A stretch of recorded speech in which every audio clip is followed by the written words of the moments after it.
2 பேரும் சேர்ந்து இன்னைக்கு கேக் பண்ண போகிறோம். 2 எக் எடுத்து பவுலில் போடு. பவுலில் போட்டு இப்போ அந்த சுகர் எடுத்து இதில் கொட்டு. ஃபுல்லாவா? ஃபுல்லாவா? ஆமாம் கொட்டிட்டியா? இப்போ வெனிலா இல்லைப்பா, சுகர் தான்ப்பா. வெனிலா எக்ஸ்ட்ராக்ட் கொஞ்சமாக. இது எதுக்கு தெரியுமா? இது எதுக்கு ஊற்றுற சொல்லு. எக் ஸ்மெல் இல்லாம. Very good, super teacher. நீங்க பல டைம் சொல்லிருக்கீங்க.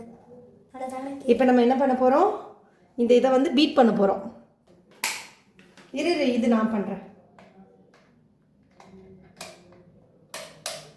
என்னாச்சு? ஐயோ கரண்ட் இல்லை. சரி விட நமக்கு தான் இருக்குல்ல விஸ்கு. இதான் விஸ்கு. இதை வச்சு நல்லா விஸ்கு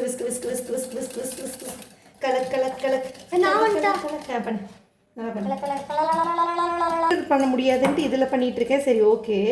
இப்போ அவனில் தான் கேக் பண்ணணுமே, கரண்ட் இல்லையே. இப்போ கொஞ்சம் சொன்னேன் நாளைக்கு செய்கிறேன்ட்டு. கேட்டியா?